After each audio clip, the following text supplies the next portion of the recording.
সোমবার ভোর 4:30টায় চট্টগ্রামের হালি শহরে একটি বহুতল ভবনে ভয়াবহ বিস্ফোরণ ও আগুন লাগার ঘটনা ঘটে। এতে 3 শিশুসহ একই পরিবারের 9 জন দগ্ধ হন। পরে উন্নত চিকিৎসার জন্য আশঙ্কাজনক অবস্থায় তাদেরকে জাতীয় বার্ন ও প্লাস্টিক সার্জারি ইনস্টিটিউটে নেওয়া হলে পথেই মারা যান মোহাম্মদ শাওন নামের একজন। মঙ্গলবার ভোরে নূরজাহান আক্তার রানী এবং পরে দুপুরে সামির আহমেদ নামে মারা যান আরও 2 জন।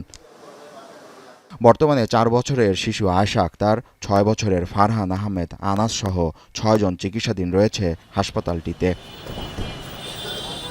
মঙ্গলবার সকালে হাসপাতালে রোগীদের দেখতে আসেন স্বাস্থ্যমন্ত্রী সরদার মোহাম্মদ সাখাওয়াত হোসেন এবং দুর্যোগ ব্যবস্থাপনা ও ত্রাণ মন্ত্রী আসাদুল হাবিব দুলু। সাথে ছিলেন প্রতিষ্ঠানটির পরিচালক অধ্যাপক ডক্টর মোহাম্মদ নাসির উদ্দিন। পরে আহতদের বর্তমান অবস্থা ও চিকিৎসা কার্যক্রম সম্পর্কে মন্ত্রীদের অবহিত করেন হাসপাতালটির পরিচালক।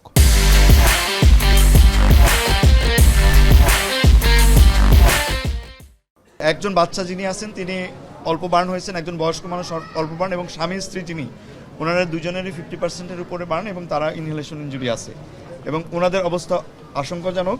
সংবাদ মাধ্যমের মুখোমুখি হয়ে স্বাস্থ্যমন্ত্রী বলেন, দগ্ধ রোগীদের সুচিকিৎসা নিশ্চিত করা হবে। এরই মধ্যে সরকারের পক্ষ থেকে সব ব্যবস্থা নেওয়া হয়েছে। আমাদের অ্যাভেলেবল যত ফেসিলিটিস আছে, মেডিসিন আছে, সব হসপিটাল কর্তৃপক্ষ দিচ্ছেন। বাকি যদি আরও কিছু লাগে আমি আশ্বস্ত করেছি, আমরা উভয়ই আমাদের হাসপাতাল কর্তৃপক্ষকে আমরা সেটা যোগান দেব।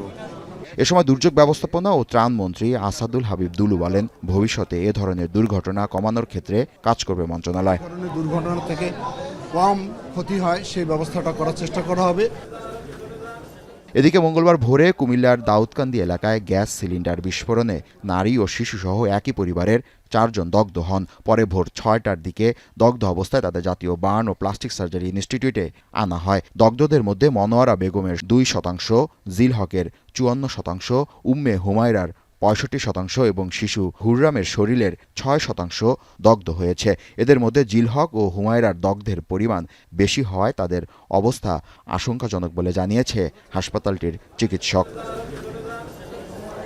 জাবেদ আবদুল্লাহ, এখন, ঢাকা।